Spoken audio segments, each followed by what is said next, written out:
This is purely a journalistic point of view. Nothing more has been said in this video other than that of which has been reported by various media sources and backed up with sources seen at the end of this video. It's hard to believe it's been over 10 years since the Benoit murder-suicide shocked the world. Even now, most people still don't have a clear idea of what happened or the WWE's possible lies and even cover-up of their knowledge in the event. Fortunately, some journalists investigated the case, and the results are eye-opening to say the least. Both Chris and Nancy Benoit made major contributions to wrestling, but sadly, they are overshadowed by one terrible occasion. Still, as some fans would like to look past that event, it needs to be understood in the hope that it might not happen to anyone else. People also need to understand how the WWE mishandled things and realize the company continues to turn a blind eye to very real problems. Finally, people must understand that the so-called wrestling journalists have a long way to go when it comes to true reporting. In this episode of Behind the Titantron, we look at the Benoit family tragedy.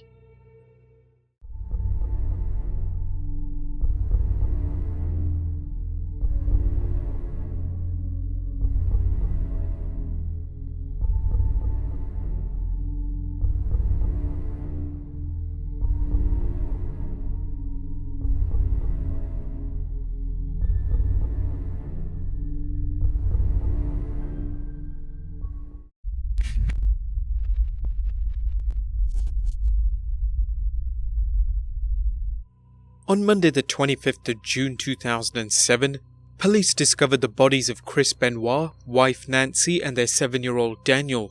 It didn't take authorities long to rule the case as a murder-suicide. The world and wrestling fans in particular were devastated by the news.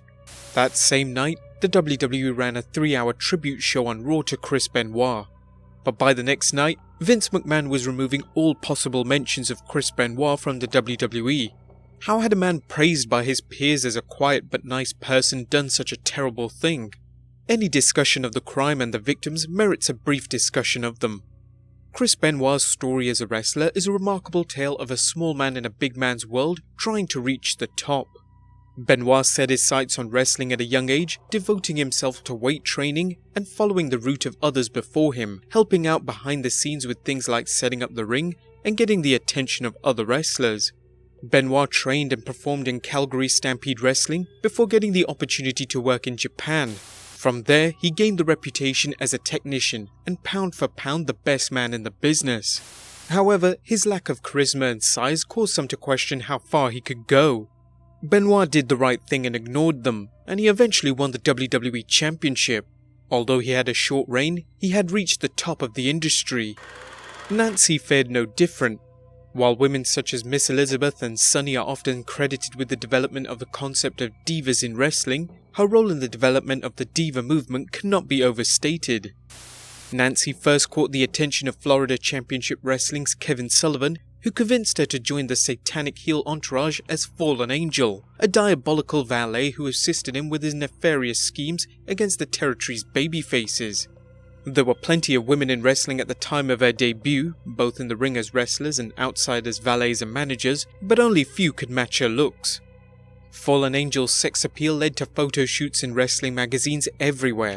Not only was the Fallen Angel sexy, but she was able to play the role of the femme fatale effortlessly. A talent that led her to finding work for WCW in 1989 as the character Woman, the role she would become best known for. She later worked in ECW, where the promotion's willingness to run risque angles saw her develop her femme fatale persona further.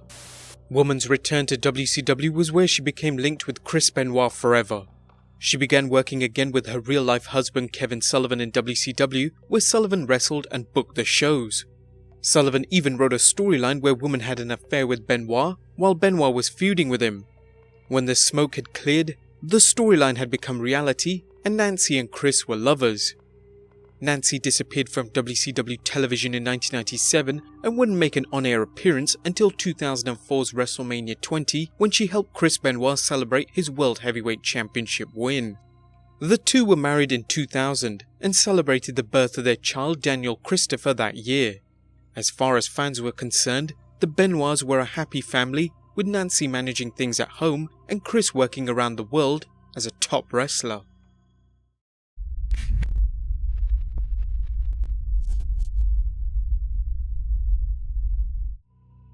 This all changed on the 26th of June when police discovered the Benoits had been killed. It didn't take long for the details to emerge after the revelation that Chris Benoit murdered his family, then took his own life. An autopsy revealed Nancy Benoit had been strangled on Friday the 22nd of June, and her son Daniel was smothered by Chris Benoit that night or the next day. Before taking his own life, Benoit contacted the WWE on Saturday and said he wouldn't be able to work a house show due to a family emergency. Benoit was scheduled to wrestle at Sunday night's Vengeance pay-per-view to face CM Punk for the ECW World Heavyweight Championship, but no-showed, forcing a change of events. At some point over the weekend, Benoit sent arcane texts to wrestler Chavo Guerrero and Scott Armstrong. That is the story that most people are familiar with, but there is much more to it. A number of questions arose. Chief among them was how someone so well regarded by his peers killed his own family. Over time, other questions arose, such as when exactly did the WWE learn of the murders and what role they had in smoothing things over to spare the company a public relations disaster. Related to this is why local law enforcement botched its handling of the case. Journalist Irv Muchnick questions whether law enforcement's incompetence was accidental or intentional. Also, what of the bizarre story on Wikipedia that claimed Nancy was murdered long before anyone knew she was even dead? Finally, why didn't the pro wrestling journalist address these issues?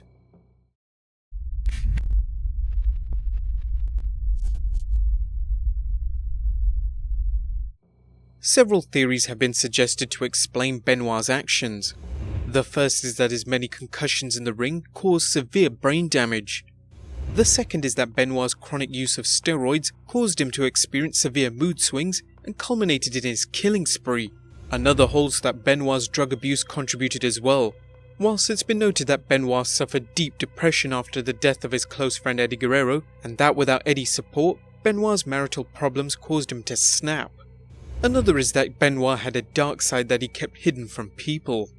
It's important to note that one or more of these factors may have contributed to Benoit's actions, and they warrant examination.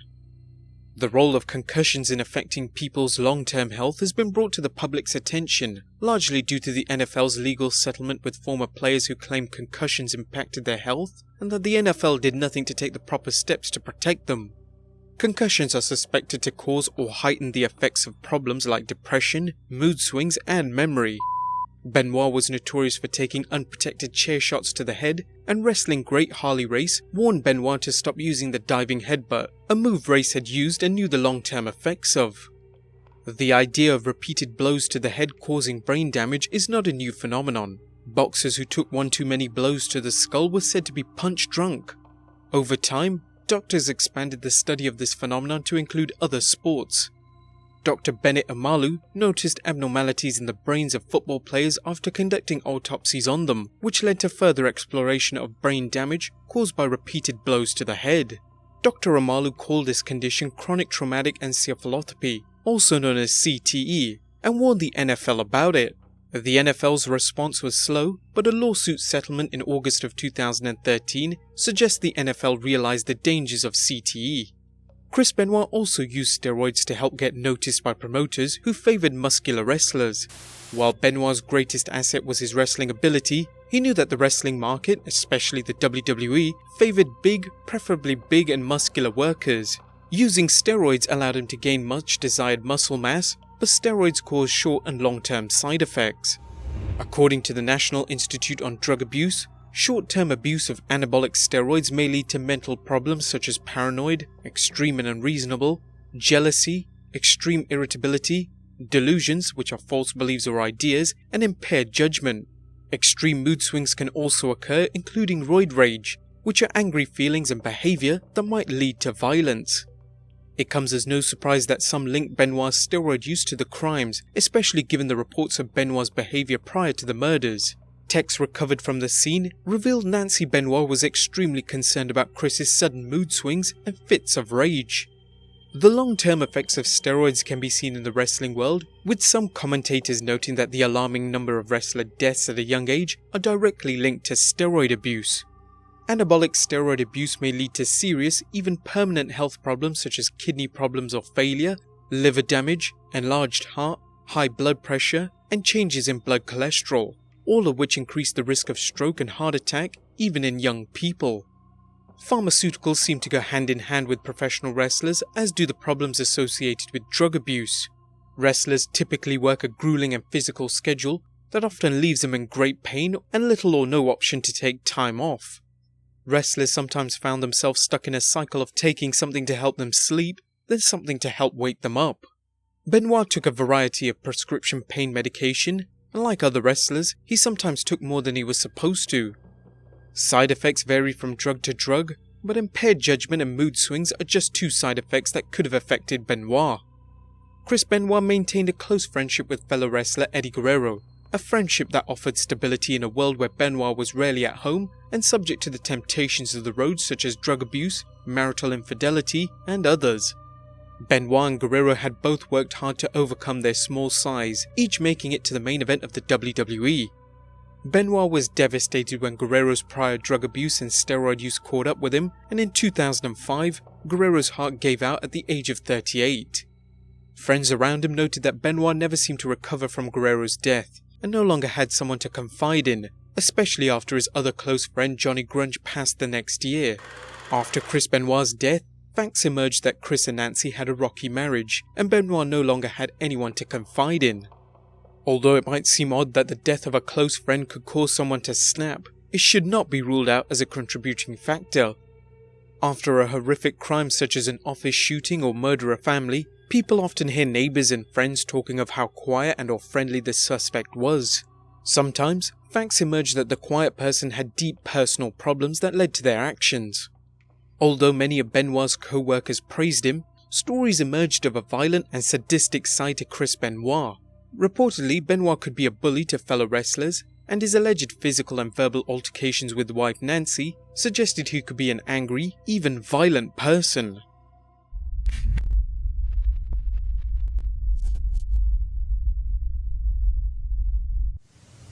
My wife and my children will not be watching Raw, because I am going to do something that is unthinkable. Unfortunately, a lot of this information was swept under the rug due to a number of possible reasons. The media looks down on professional wrestling, so it should come as no surprise that the media, for the most part, did not investigate this case closely and moved on to new sensations once the shock of the Benoit murders had faded. The media's ignorance of wrestling showed after the Benoit case. At one point, news commentator Nancy Grace claimed Benoit was said to have been dejected after being kicked out of the Four Horsemen, despite the fact that the Horsemen wrestled in WCW, which had been defunct for 6 years. Geraldo Rivera even speculated that there was some twisted murder spree involving the death of Sherry Martel and the Benoits, ignorantly linking Martel's overdose death with the Benoit case. The WWE did its best to downplay the story, behind the scenes, as well as removing all mention of Chris Benoit from the company. Reporter Irv Muchnick alleged that the WWE may have known more about the case than they first let on, and that there were efforts made to ensure the investigation faded away. Whether or not Muchnick's allegations are true, there seems to be no question that law enforcement handled the case poorly and evidence was not gathered and mishandled. Muchnick also questions when the WWE knew about Benoit's text to Guerrero and Armstrong, and at what point they investigated Benoit's absence. There are conflicting reports of when Guerrero and Armstrong alerted the WWE about the text from Benoit. The WWE claims it did not learn of the text until the day when the bodies were discovered. Muchnick addresses evidence that suggests otherwise, and speculates that the WWE may have gone into damage control mode when they realized the severity of the situation. Another troubling issue brought up by Muchnick is that the likelihood that Vince McMahon chose to air the Raw tribute show to Benoit, even though he already knew Chris Benoit had murdered his family. Why McMahon would honor a man one night and then go to extreme lengths to remove all mention of him from the WWE is puzzling in light of this. Finally, the self-professed wrestling journalist failed to bring a number of issues to the attention of their readers. Consider that a mainstream media check of public records days after the murders revealed Nancy Benoit had sought a restraining order against her husband. The idea that wrestling journalists overlook this is questionable, since they have covered domestic issues such as the one between Stone Cold Steve Austin and Deborah Marshall. Were they afraid to ask the hard questions? Did internet darling Benoit get special treatment? Were they unwilling to make the effort required to dig for facts? It is troubling to think that people devoted to reporting on wrestling chose to ignore, or are too lazy to investigate information that affects the industry.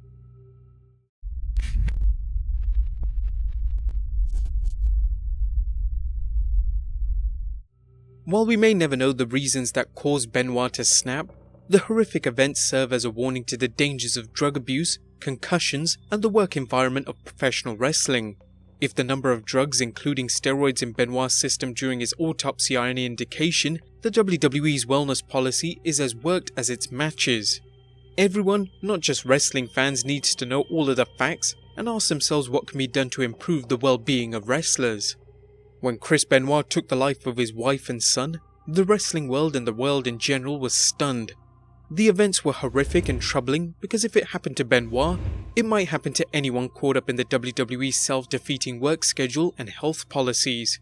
Without taking away from the terrible act Chris Benoit committed, the fact that the WWE continues to ignore its problems is the biggest tragedy of all. Well guys, this was a re-upload of episode 4 since WWE had blocked it.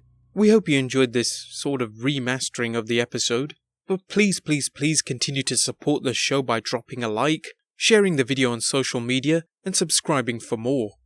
Episode 43 will be on the death of Gino Hernandez, so we hope you can tune in.